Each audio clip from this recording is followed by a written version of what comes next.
Faz anos que eu queria falar sobre isso, porque vi pessoas rezarem o terço da forma errada, e não é um erro pequeno.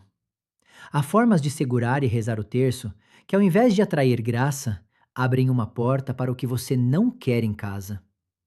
Eu sou o Padre Alessandro. Passei mais de 4 décadas no confessionário, ouvindo as angústias mais profundas das pessoas. Vi de tudo. Gente que rezava todo dia e vivia em guerra. Gente que ia à missa toda semana e sentia um vazio que não conseguia explicar. E sabe o que eu descobri? Na maioria das vezes, o problema não era a fé. Era a forma como a pessoa se aproximava do sagrado. Era o modo como segurava o terço.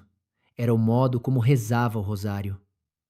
Se você tem um terço em casa, preste atenção no que vou te dizer agora. Isso pode mudar a maneira como você se relaciona com a oração mais poderosa que a igreja tem. E se você nunca segurou um terço antes, ainda assim, escute. Porque o que eu vou revelar aqui já ajudou milhares de pessoas a recuperarem a proteção que elas achavam que tinham perdido. Antes de continuar, se esse tipo de conteúdo te ajuda, já deixa o like e se inscreve no canal. Isso me ajuda a trazer mais temas como esse para você. E acredite, tem muito mais que eu preciso te contar. Mas deixa eu te mostrar porque isso é mais sério do que parece. Vamos começar pelo começo. O que é o terço de verdade? Não um objeto que você pega na mão. O terço como arma sagrada. Eu sei que parece linguagem forte, mas é exatamente isso que os grandes santos disseram. São Pio de Pietrelcina, o padre com as chagas, o homem que rezava o terço todos os dias, mesmo quando as feridas sangravam, ele disse que o terço era a arma que Deus deu aos homens para lutar a batalha espiritual. São Luís de Montfort, o grande mestre da devoção mariana, escreveu que o terço era o instrumento mais poderoso para destruir os vícios e alcançar a santidade. Ele não disse isso uma vez. Não foi uma frase de improviso. Ele wrote entire books about it. Livros que a igreja reconheceu como doutrina. Livros que até hoje são estudiados nos seminários. E esses homens não estavam falando de um enfeite. Estavam falando de uma arma que Maria entrega nas mãos de quem dela se aproxima com fé. E por que eu estou te dizendo isso? Porque quando você pega esse objeto, essa arma que Deus colocou nas suas mãos, e trata como se fosse um enfeite, um acessório de moda, uma relíquia que você coloca no pulso só para parecer bonito, você está fazendo algo que tem consequências. E eu não estou exagerando. Eu vi as consequências.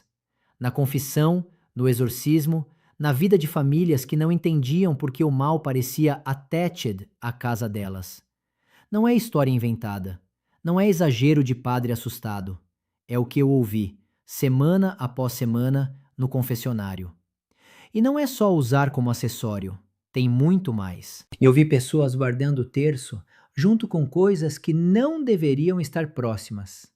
Pedras de astrologia, amuletos de outras religiões, livros de ocultismo, simpatias, rituais de nova era. A pessoa não percebe o que está fazendo, mas está criando uma mistura que o espiritual não aceita. O terço é mariano, é limpo. Quando você coloca junto com objetos de outras práticas, você está contaminando a energia daquela oração. Não é superstição, é proteção que funciona em uma direção. Quando você mistifica, você quebra essa proteção. Deixa eu te dar um exemplo real. Uma senhora veio me procurar. Tinha 3 terços na bolsa. Um comprou no santuário de Nossa Senhora, outro ela ganhou de presente de uma amiga da comunidade, e o terceiro era do avô, doado quando ele morreu. Historicamente significativos, espiritualmente valiosos. Mas no mesmo bolso da bolsa tinha uma pulseira que ela tinha comprado numa loja esotérica. E ela me perguntou: Padre, por que eu sinto que minha casa está pesada? Por que acordo de madrugada com medo? Por que meus filhos brigam mais do que antes? Eu olhei para a bolsa e vi a resposta ali. Não era possessão, era confusão espiritual. Ela tinha objetos que puxavam para direções opostas, e a alma dela estava no meio, sem saber para onde ir. Cada objeto tinha uma energia. Cada um representava uma autoridade espiritual diferente. E quando você carrega isso junto, você fica espiritualmente confuso. Não é mágica, é física espiritual. Dois campos magnéticos opostos no mesmo bolso anulam um ao outro. E tem outro erro que eu vejo muito: deixar o terço no chão. Isso mesmo, o chão. Embaixo do sofá, no chão do carro, no banco de trás do veículo, pisando em cima sem perceber. A pessoa reza o terço, termina a oração e joga ele no chão como se fosse um pano qualquer. Agora pensa comigo. O terço representa a vida de Maria, os mistérios da salvação, a oração que derrotou demônios no Apocalipse. Quando São João viu a mulher vestida de sol, com a lua sob seus pés, ela estava vencendo o dragão com o terço na mão. Isto está escrito na Bíblia, no livro do Apocalipse. E você acha que este objeto deveria ficar no chão do banheiro? Sob o sofá onde seu cachorro dorme? No porta-luvas do carro junto com documentos e moedas? No chão da cozinha onde você pisa todo dia? Eu sei que parece duro, mas eu preciso te dizer a verdade. Não é crueldade, é pastoral. Eu prefiro te avisar agora do que você descobrir lá na frente que abriu uma porta na sua casa que não sabia que existia. E depois me cobrar porque eu não falei antes. E o terceiro erro talvez seja o mais grave de todos, porque é o que mais gente comete. E quase ninguém fala sobre isso. Eu estou falando de rezar o terço mecanicamente. Rezar com a boca e não com o coração. Rezar de um jeito que você poderia estar falando qualquer coisa, recitando uma lista de compras, e o resultado seria o mesmo. Porque o que importa não são as palavras. O que importa é a intenção. O que importa é você estar presente, de verdade, diante de Deus e de Maria. Não importa se você está em português, latim, espanhol ou qualquer outra língua. O que importa é a presença da sua alma naquele momento. Os santos falaram muito sobre isso. São Francisco de Sales, aquele bispo gentil que converteu centenas de huguenotes na França, ele dizia que a oração sem atenção era como oferecer um presente vazio a alguém. Você está ali fisicamente, mas não está oferecendo nada de valor. É como dar a alguém um pacote bonito por fora, mas vazio por dentro. A pessoa abre e não tem nada. Santa Teresa de Ávila, a grande mística que teve experiências diretas com o divino, ela escreveu que a oração mental era o oxigênio da alma. Sem ela, você morre espiritualmente, mesmo vivo. Seu corpo continua funcionando. Você vai ao trabalho, você come, você dorme, mas por dentro está morto. E o pior é que a pessoa não percebe. Ela acha que está rezando, que está vivendo a fé, quando na verdade está apenas reproduzindo palavras sem conteúdo. E São Padre Pio, que rezava o terço todos os dias sem falta, ele dizia que quem rezava o terço distraído estava rezando para si mesmo, não para Deus. Porque Deus ouve a intenção, não a fonética. Ele não está avaliando se você acerta todas as palavras. Ele está avaliando se você está lá, presente, com o coração aberto. E sabe o que acontece quando você passa anos rezando o terço assim, sem atenção, sem coração, sem presença? O exorcista Padre Candelas, que passou décadas libertando pessoas no México, ele contou uma vez que atendeu uma mulher que rezava o terço todo dia. Primeiro sábado, todos os dias, sem falta. Dezenas de anos assim. Mas rezava deitada na cama, com a TV ligada, viçaindo a mente a cada década. 10 ave-marianas por dia, cada uma com um pensamento em outra coisa. E aos poucos, sem perceber, ela tinha aberto uma porta na vida dela. Não era maldade da parte dela, era negligência espiritual. Ela usava uma arma sagrada como se fosse um passatempo de Sui Chen. E o inimigo encontrou brechas nessa postura. Não é que o terço parou de funcionar, é que ela parou de funcionar junto com o terço. A proteção estava lá, mas a pessoa não estava. E sem a pessoa, a proteção ficou incompleta. Agora, eu preciso ser claro aqui. O terço em si não perde o poder. O terço é sinal de Deus. Maria não retira a proteção de um objeto que foi abençoado por ela. Mas a proteção que esse terço oferece só funciona se você estiver em estado de graça. Se você está em pecado mortal e reza o terço sem se confessar, o objeto não deixa de ser sagrado, mas você está em guerra consigo mesmo. E nessa guerra, o inimigo sabe exatamente onde atacar. Ele não ataca o terço, ele ataca a pessoa que segura o terço com o coração fechado. E ele encontra o caminho aberto porque a pessoa está bloqueada por dentro. Eu vi isso no confessionário muitas vezes. Gente que tinha terço abençoado pelo Papa, que rezava todos os dias, mas vivia em amargura, em raiva, em rancor guardado no coração. O terço na mão não resolvia nada, porque a pessoa estava bloqueada por dentro. A oração subia até Deus, mas encontrava um muro no caminho. E esse muro era feito de orgulho, de mágoa, de vingança. A pessoa rezava palavras bonitas, mas por dentro estava cheia de ódio. E o ódio bloqueia a oração. É assim que funciona.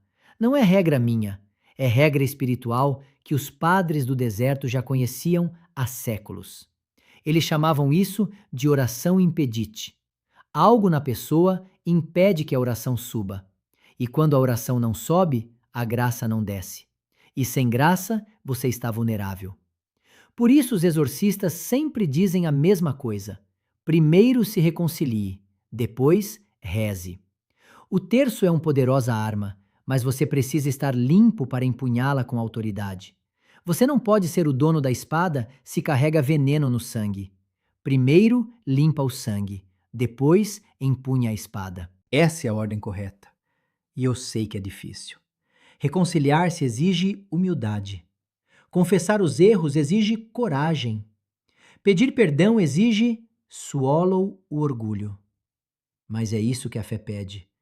Não é facilidade, é compromisso. Fé não é dizer que você acredita. Fé é agir como se você acreditasse.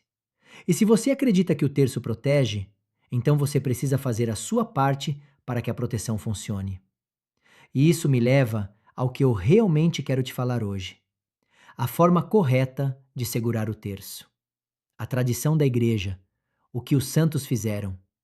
Porque se você está cometendo algum desses erros que eu mencionei, a solução existe. E não é difícil. Não exige nada mágico, não exige estúdios avançados. Exige apenas atenção e respeito pelo que você tem nas mãos. A tradição da igreja diz o seguinte: o terço deve ser segurado com a mão direita, nunca com a esquerda.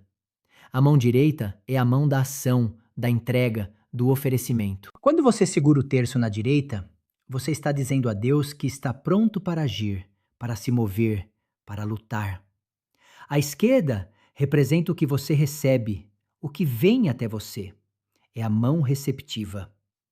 Mas a oração mariana não é só receber, é oferecer, é entregar, é abdicar, é pedir por outros, por isso a direita. E quando você segura na esquerda, você está involuntariamente dizendo que só quer receber, não quer oferecer. E isso muda a energia da oração. E tem mais. O modo como você passa as contas importa. Não é mágica, não é superstition, mas há uma dignidade no gesto que muda a energia do momento. Você segura a cruz maior com 3 dedos. Os 3 dedos representam a fé na Trindade, Pai, Filho e Espírito Santo.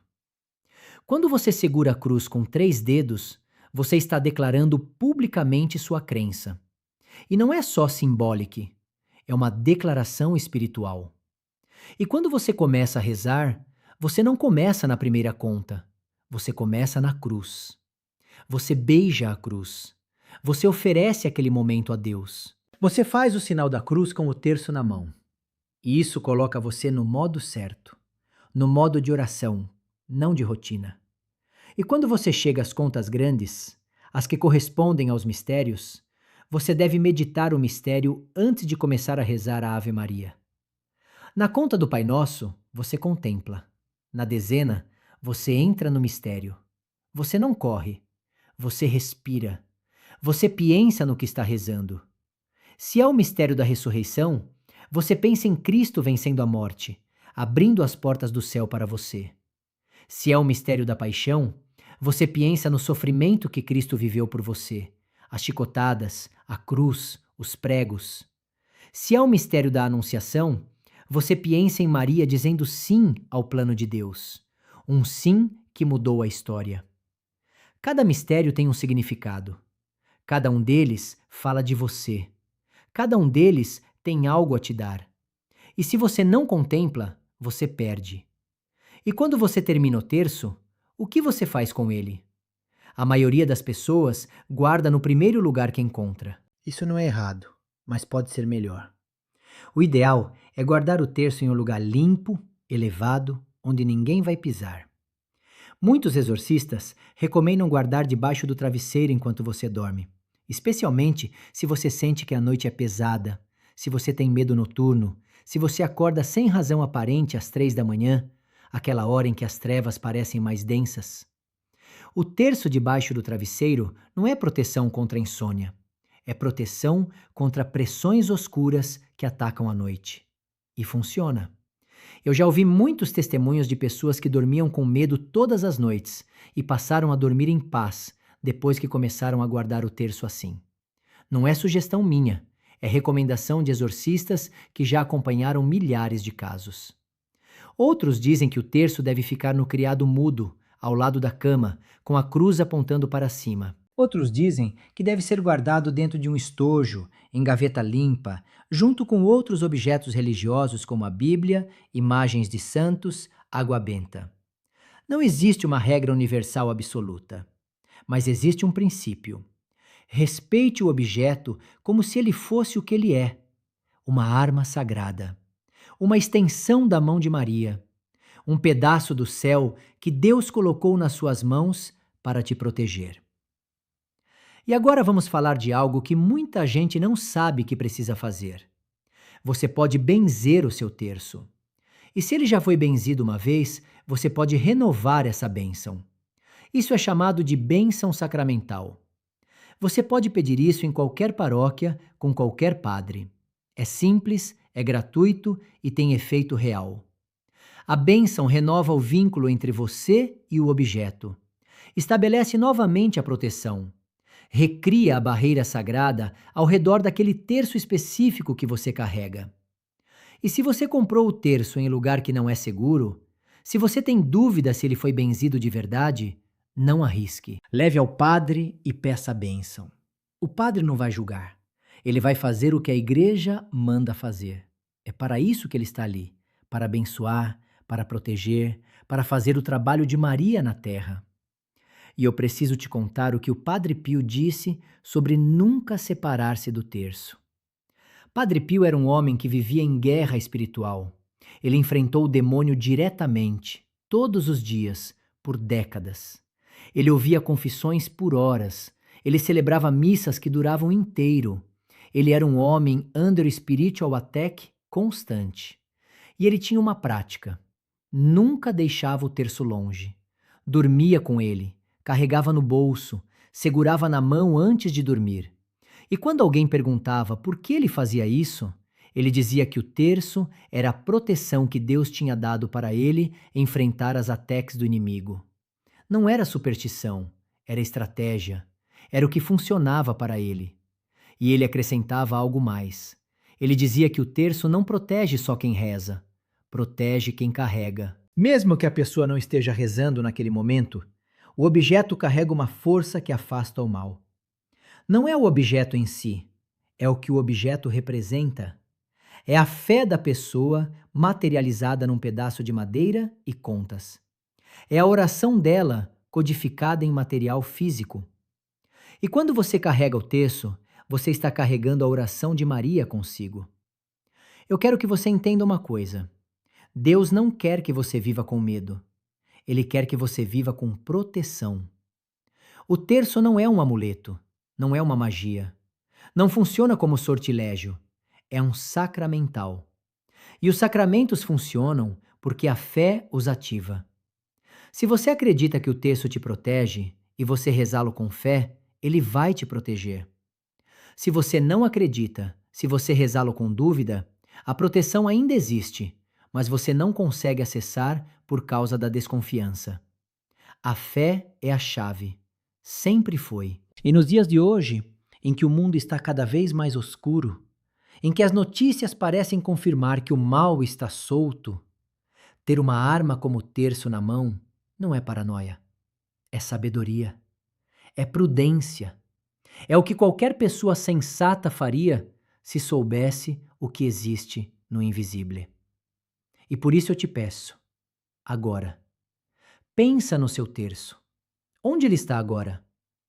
Está no seu pulso como acessório? Está no fundo da bolsa junto com chaves e receipts? Está no chão do carro? Ou está num lugar de honra, tratado como o que ele é? Se você perceber que cometeu algum erro, não se culpe. Apenas mude. A partir de agora, mude. Deus não espera perfeição. Ele espera disposição. Ele espera que você pegue esse objeto sagrado e trate como sagrado, porque é isso que ele é. Me conta nos comentários. Você sabia disso? Já cometia algum desses erros? Você guarda o terço junto com outros objetos? Você reza distraído, pensando em outra coisa? Você deixa ele no chão? Me conta, eu quero saber. E responde com honestidade, porque a sua proteção depende da sua consciência sobre isso. Não é sobre culpa, é sobre tomar consciência e ajustar o que precisa ser ajustado. Se esse vídeo te ajudou, deixa o like, se inscreve e ativa o sininho para não perder os próximos. Eu vou continuar trazendo conteúdo assim. Conteúdo que a igreja ensina, que os santos praticavam e que o mundo moderno esqueceu. Porque remember, você não está sozinho nessa batalha. Maria está do seu lado. E o terço é a prova disso. O terço é a prova de que você tem uma mãe que te protege. E que essa mãe deu a você a arma mais poderosa que existe para vencer o mal.